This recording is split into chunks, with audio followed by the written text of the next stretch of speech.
here's part two, and I hope to hell it works because I thought this was going to get a lot more intense. Show the goo.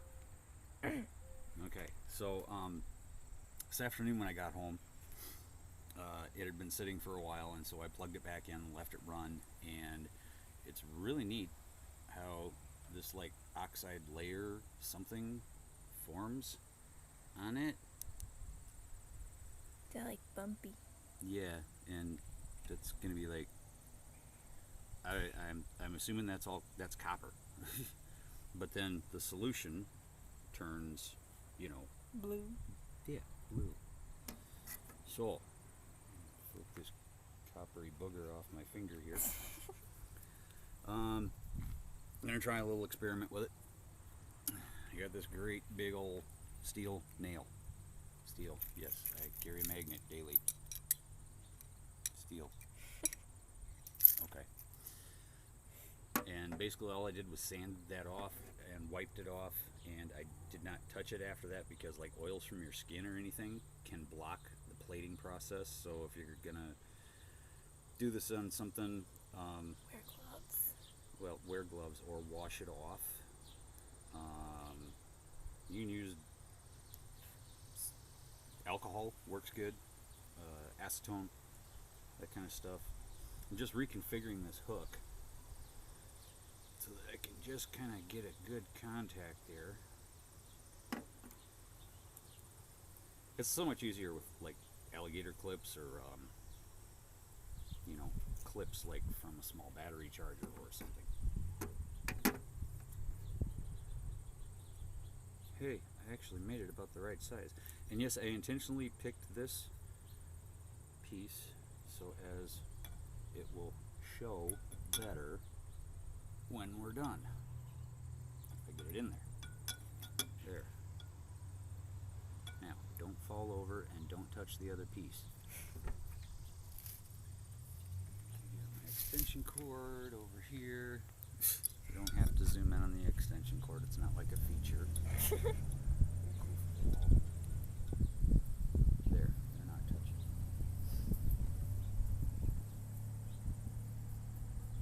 Now, if I see bubbles, I know something's working. Not giggles if I see bubbles. We ain't watching Powerpuff Girls. Katie. Sorry. Yep, it's starting to form little teeny tiny bubbles. And you see them right down in there? I know there's reflection. Just be careful not to bump it. Sorry. That means it's plating. And I put that on the negative side. Positive side is going that way. Or no, the negative is pulling. Yeah, I think. There's videos. Yeah.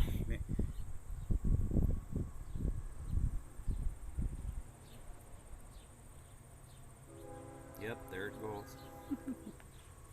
And this could take anywhere from, well, like when I do the nickel plating onto copper, both being very reactive, conductive metals, it takes very little time.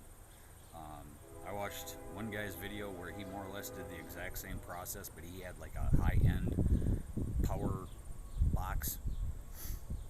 He was nickel plating engine bolts or something, and he had his solution set up, hooked it up to the lead, dunked it in, and it wasn't even in there like 5-10 seconds, maybe 10 seconds, and he pulled it back out and you could already see the difference. So it was pretty neat.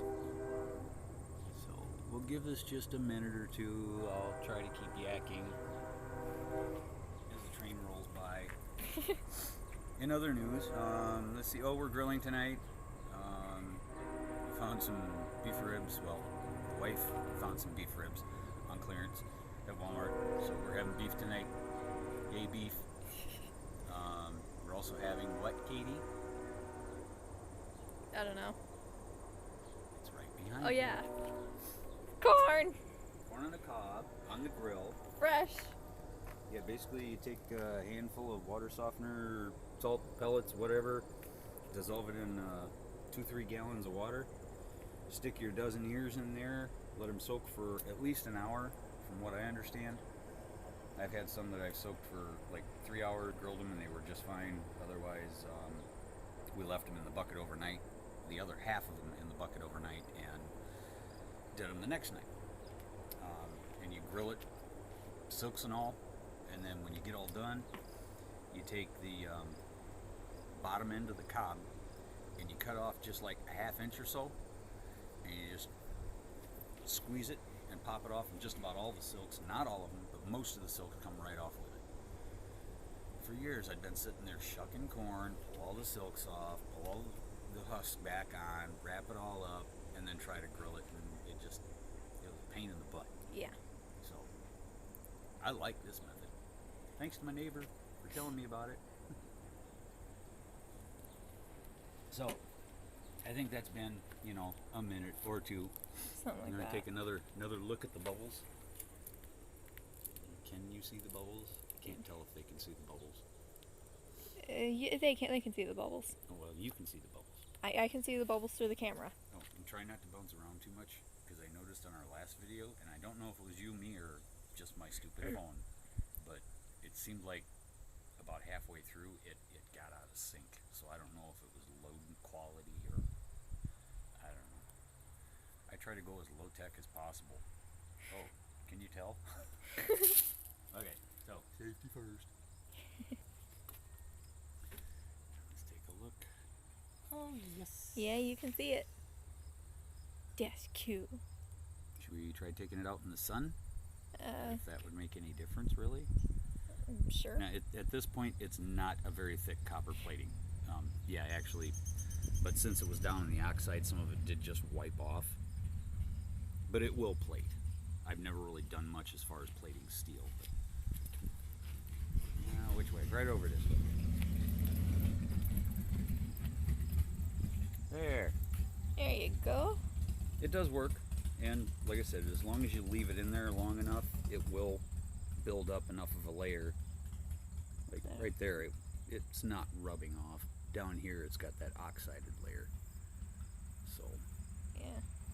now I'm wondering, since Aimless Adventurer indicated that copper sulfate is used as a weed killer, if when my batch gets burned up, bad time to make a new batch, that kind of thing, if I should mix this in with my homemade weed killer and see if that helps a little bit.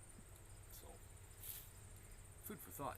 Maybe it can help get rid of those moonflower vines. Bindweed. That's Same bindweed. thing. No, it's not.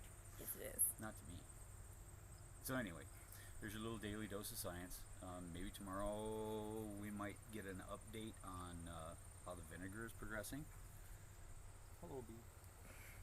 Wasp. Oh, yeah, pick on my Insect. stuff. So anyway, like, comment, subscribe. I'm finally getting in the habit, I hope, of saying that. But Share. share. And yeah, thanks again, Aimless, for poking me into doing a video. Everybody, please go check out his channel. He calls himself an Aimless Adventurer, but there's a rhyme or reason why he's doing it, and I love watching him. He's cool. So, all right, everybody, be well. Thanks a lot. Take care. Okay. Peace.